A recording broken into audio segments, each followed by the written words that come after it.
குடிக்கொரு சந்ததியாய் ஆழ்வார்கள் தம் செயலை விஞ்சி நிற்கும் தன்மையளாய் பிஞ்சாய் பழுத்தாளையாண்டாளை பத்தியுடன் நாளும் வழுத்தாய் மனமே மகிழ்ந்து. திருப்பாவையிலே 19ஆம் பாசுரத்திலே கண்ணனையும் நப்பிண்ணை பிராட்டியையும் சேர்த்து எழுப்பினார்கள் கோபிமார்கள்.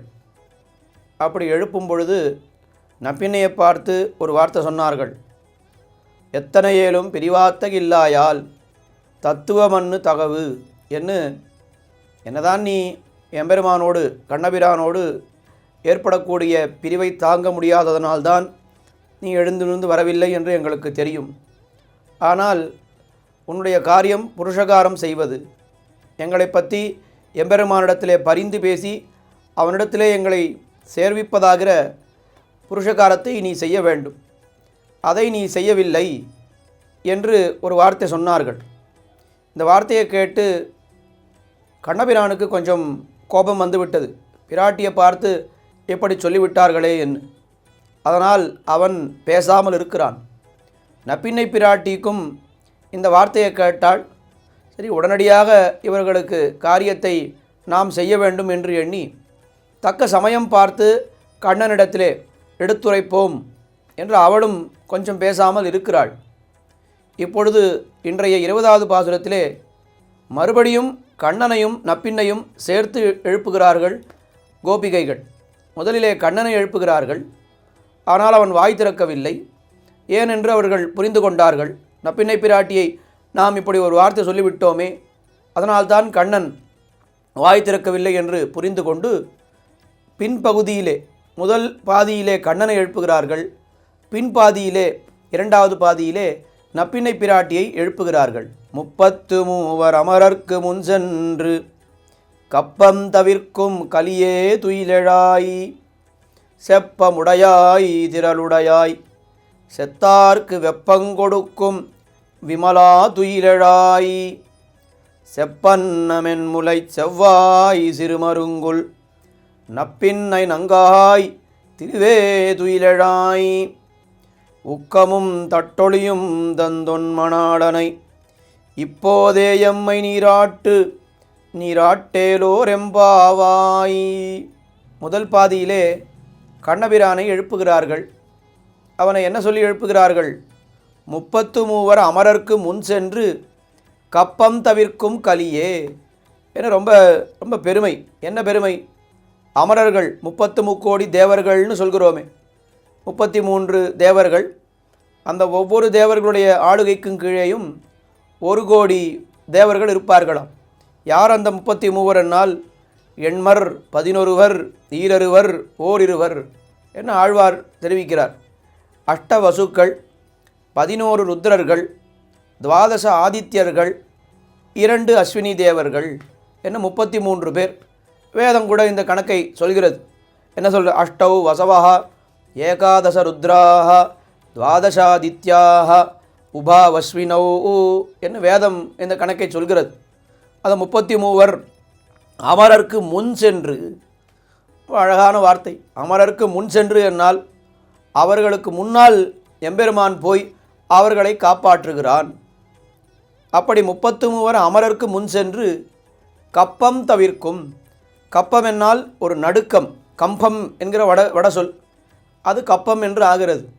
அவர்களுடைய நடுக்கத்தை எல்லாம் தீர்க்கக்கூடிய கலியே என்ன அந்த அந்த அந்த தேவர்களுடைய நடுக்கத்தை தீர்க்கக்கூடிய பலம் பொருந்தியவனே, வலிமை மிக்கவனே, மிடுக்குடையவனே என்று கண்ணபிரானை எழுப்புகிறார்கள். இந்த வார்த்தைக்கு என்ன பெரிய அர்த்தம் நாம் சொல்லிவிட முடியும். ஆனால் அழகிய மணவாள பெருமாள் நாயனார் இந்த வார்த்தைக்கு இந்த ஒவ்வொரு வார்த்தையாக எடுத்து, இந்த வரிக்கு அதிலே ஒவ்வொரு வார்த்தையாக எடுத்து இவர்களுடைய பாவார்த்தம் என்ன, எதை மனதிலே வைத்து கொண்டு இப்படி பேசுகிறார்கள் என்று ஒரு 7-8 விஷயங்கள் எடுத்து அவர் வியாக்கியானம் பண்ணுகிறார்.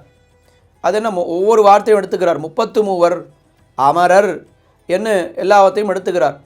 முதல்ல 33 என்னால் நீ அனுகிரகம் பண்ண வேண்டுமென்னால் 33 கோடியாக இருந்தால் தான் நீ அனுகிரகம் பண்ணுவியா? நாங்கள் வெறும் 5 லட்சம் பேர் இருக்கிறோம், எங்களுக்கு அனுகிரகம் பண்ண மாட்டாயா? அத்தனை தேவர்களாக இருந்தால்தான் நீ அனுகிரகம் பண்ணுவியா? அபலைகளாக இருந்தால், பெண்களாக நாம் மனிதர்களாக இருந்தால் எங்களுக்கு அனுகிரகம் பண்ண மாட்டாயா? சாகாவரம் வேண்டும், அமிர்தம் வேண்டும் என்று உன்னை தவிர வேறு பிரயோஜனங்களை கேட்பவர்களுக்கு தான் நீ அனுகிரகம் பண்ணுவாயா? உன்னையே நாங்கள் கேட்கிறோமே, எங்களுக்கு அனுகிரகம் பண்ண மாட்டாயா? சாகாவரம் பெற்றவர்களான தேவர்களுக்கு தான் நீ அனுகிரகம் பண்ணுவாயா? உன்னை விட்டால் ஒரு நொடியிலேயே சாகக்கூடிய எங்களுக்கு அனுகிரகம் பண்ண மாட்டாயா என்று இப்படி 7-8 விஷயங்களை அடுக்கிக் கொண்டே போகிறார். அதற்கு மேலே கண்ணபிரானை புகழ்கிறார்கள். செப்பமுடையாய் திரளுடையாய். செப்பம் என்னால் அது செம்மை, ஆர்ஜவம்னு சொல்லுவார்கள். அப்படி அடியவர்களிடத்திலே ஆர்ஜவமே வடிவெடுத்தவன் எம்பெருமான். திரளுடையாய், ஆற்றலை உடையவன். எம்பெருமானுடைய ஆற்றல் என்னவென்னால், நினைத்த போது நினைத்த காரியத்தை அவன் நினைத்த மாத்திரத்திலேயே முடிக்கக்கூடிய சக்தி, ஆற்றலை உடையவன். செத்தார்க்கு வெப்பம் கொடுக்கும் விமலா துயிலழாய். இந்த செப்பமுடையாய் என்னால் என்ன அர்த்தம்? 2 விதமாக அர்த்தம் கொள்ளலாம். நன்னா இருக்கிறது உன்னுடைய ஆர்ஜவம். இத்தனை பேர் நாங்கள் இங்கே காத்து கொண்டிருக்கிறோம், நீதான் எங்களை நேற்று வர சொன்னாய், காலையிலே வாருங்கள் என்று. நாங்கள் வந்த பிற்பாடு நீ வாய் திறக்காமல் உள்ளே சயனித்து கொண்டிருக்கிறாய். இதுதானா உன்னுடைய நேர்மை? இதுதானா உன்னுடைய செம்மை என்று கேட்கிறார். திரளுடையாய், அதற்கு பாவம் என்னவென்னால், உன்னுடைய பலம், உன்னுடைய வீரத்தை எல்லாம் நீ எங்கே காட்ட வேண்டும், ஆனால் எங்கே காட்டுகிறாய்? அபலை பெண்களான எங்களிடத்திலே காட்டுகிறாய். என்ன நன்றாக இருக்கிறது உன்னுடைய வீரம், உன்னுடைய ஆற்றல் என்ன. இதெல்லாம் பாவார்த்தத்திலே இப்படி அர்த்தம் கொள்ள வேண்டும். செத்தார்க்கு வெப்பம் கொடுக்கும் விமலா துயிலழாய். விரோதிகளுக்கு அப்படியே நெருப்பு போல எம்பெருமான் இருக்கிறான். அப்படி அந்த விரோதிகள் அழித்தால் கூட அதனால் எந்த தோஷமும் எம்பெருமானுக்கு ஏற்படுவதில்லை. அதனால் விமலா, விமலா என்னால் தோஷமில்லாதவன், அமலன் விமலன் என்னெல்லாம் தோஷமில்லாதவன் அர்த்தம். இதற்கு என்ன பாவார்த்தம்? நீ எங்களுக்காக போய் யுத்தம் பண்ணி யாரையும் அழிக்க வேண்டாம், வெறுமை எழுந்திருந்தாலே போரும், அதுவே எங்களுக்கு பெரிய போக்கியமாக இருக்கும் என்று கண்ணபிரானை எழுப்பினார்கள். உடனே உணர்ந்து கொண்டார்கள். நப்பின்னை பிராட்டினிடத்திலே நாம் கொஞ்சம் அதிகப்படியான வார்த்தையை பேசிவிட்டோம், அவளை முதலிலே எழுப்புவோம் என்று அவளை எழுப்புகிறார்கள். செப்பன்னமென்முலை செவ்வாய் சிறுமருங்குல் நப்பின்னனங்காய் திருவே துயிலழாய். அவளுடைய அழகை வர்ணிக்கிறார்கள். செப்பன்ன மென்முலை, அவளுடைய திருமுலை தடங்கள் எப்படி இருக்கிறது? செம்பு போலே இருக்கிறது. செப்பன்ன மென்முலை, சிவந்த வாய், செவ்வாய், சிறுமருங்குல் என்ன அவளுடைய அழகையெல்லாம் வர்ணித்து. எதுக்காக அழகை வர்ணிக்கிறாள் என்னால், இத்தனை அழகு படைத்த நீ உன்னுடைய அழகை கொண்டு கண்ணபிரானை உன் வசப்படுத்தி அவனை எடுத்து எங்களுக்கு நீ தர வேண்டுமே தவிர, அந்த அழகை நீ பயன்படுத்தாமல் இருக்கிறாயே, அந்த அழகையெல்லாம் நீ உடனே பயன்படுத்த வேண்டும். நப்பின்னை நங்காய் திருவே துயிலழாய். நப்பின்னை நங்காய் என்னால் என்ன அர்த்தம்? ஒரு பெண்ணுடைய கஷ்டம், இத்தனை பெண்கள் நாங்கள் சேர்ந்து வந்திருக்கிறோம், எங்களுடைய கஷ்டம் ஆணான கண்ணனுக்கு தெரியாது, அது நான் எதிர்பார்க்க முடியாது. ஆனால் இத்தனை பெண்களுடைய கஷ்டம் ஒரு பெண்ணான உனக்கு தெரியும் இல்லையா? அப்போ நீ எங்களுக்கு அனுகிரகம் பண்ண வேண்டும் இல்லையா? அவனை அனுகிரகம் பண்ணும்படி நீ செய்விக்க வேண்டும் இல்லையா? நப்பின்னை நங்காய், அதுதானே உன்னுடைய பூர்த்தி. அப்படி செய்தால்தானே உனக்கு பூர்த்தி ஏற்படும். ஆனால் நீ செய்ய மாட்டேன் என்கிறாய். நப்பின்னை நங்காய் திருவே துயிலழாய்.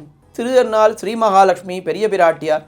அந்த பெரிய பிராட்டியாருக்கு அவள் பண்ண வேண்டிய முக்கியமான காரியம் என்ன? புருஷகாரம், சிபாரிசு, அடியவர்களை பகவானிடத்திலே சேர்ப்பிப்பது. அது இந்த அவதாரத்திலே நீதானே அந்த ஸ்தானத்திலே இருக்கிறாய். ஒவ்வொரு அவதாரத்திலே ஒவ்வொரு மகிஷி அவனுக்கு பிரதானமாக இருப்பாள். ராமாவதாரத்திலே ஸ்ரீதேவி அவள் சீதா பிராட்டியாக அவதரித்தாள். வராக அவதாரத்திலே பூதேவி அவள்தான் பிரதான மகிஷி. கிருஷ்ணாவதாரத்திலே நீலாதேவி அவள்தான் நப்பின்னை பிராட்டியாக அவதரித்திருக்கிறாள். அப்போ அந்த திரு ஆகிற பெரிய பிராட்டியார் செய்ய வேண்டிய காரியத்தை நீதானே செய்ய வேண்டும். திருவே துயிலழாய் என்று சொன்னார்கள். நப்பின்னை உடனே சட்டென்று உங்களுக்கு என்ன வேண்டும் சொல்லுங்கள், நான் இப்பொழுதே செய்கிறேன் என்னால். உக்கமும் தட்டொளியும் தந்து, உக்கம், தட்டொளி, விசிறி, கண்ணாடி ஆகியவைகளெல்லாம் நீ கொடுக்க வேண்டும் நோன்புக்காக. அது போருமா என்னால் உன் மன ஆளனையும் தந்து, அதெல்லாம் நோன்பு நோற்பதற்கு. எங்களுக்கு வேண்டியது கண்ணன் தான் எங்களுக்கு வேண்டும், அவனே நீ எங்களுக்கு கொடுக்க வேண்டும். அதற்கு மேலே இப்போதே எம்மை நீராட்டு. உக்கம், தட்டொளி, விசிறியெல்லாம் கொண்டு நாங்கள் இந்த மார்கழி நோன்பை அனுட்டிக்கும்படி நீ செய்ய வேண்டும் என்று. அது சாதாரண அர்த்தம். விசேஷமான அர்த்தம் என்னவென்னால், நீ கருணையே வடிவெடுத்தவள். பகவான் அவனுக்கு கருணையும் இருக்கிறது, சுவாதந்திரியம் இருக்கிறது. நீ என்ன செய்ய வேண்டும்? அவனுடைய சுவாதந்திரியத்தை கீழே தள்ளி அவனுடைய கருணையை மேலே கிளப்பிவிட வேண்டும். அப்போ உங்களுடைய இருவருடைய கருணையும் சேர்ந்து அது எப்படி இருக்கும் என்னால் பெரிய கருணை மழை போலே அது பொழியும். அந்த கருணை மழையிலே எங்களை நீ நீராட்ட வேண்டும். கருணை மழையிலே எங்களை நீ நீராட்டினால் அதுதான் உண்மையான மார்கழி நீராட்டமே தவிர இங்கே யமுனா நதிக்கு சென்று அங்கே நோன்புக்கு வேண்டிய அந்த விஷயங்களை எல்லாம் செய்வது அது ஊராருக்காக நோன்பு. எங்களுக்கு தேவை உங்களுடைய கருணை மழையிலே நாங்கள் நீராட வேண்டும். அதை நீதான் செய்ய வேண்டும் என்று இந்த பாசுரத்திலே கண்ணபிரானையும் நப்பின்னை பிராட்டியும் சேர்த்து எழுப்புகிறார்கள் கோபிகைகள். தொடர்ந்து அனுபவிப்போம் திருப்பாவை என்கிற திவ்ய பிரபந்தத்தை. இணைந்திருங்கள் ஆஸ்ட்ரோவேட் தமிழ் யூடியூப் சேனலிலே. ஆண்டாள் திருவடிகளே சரணம். ஆழ்வார் எம்பெருமானார் ஜீயர் திருவடிகளே சரணம்.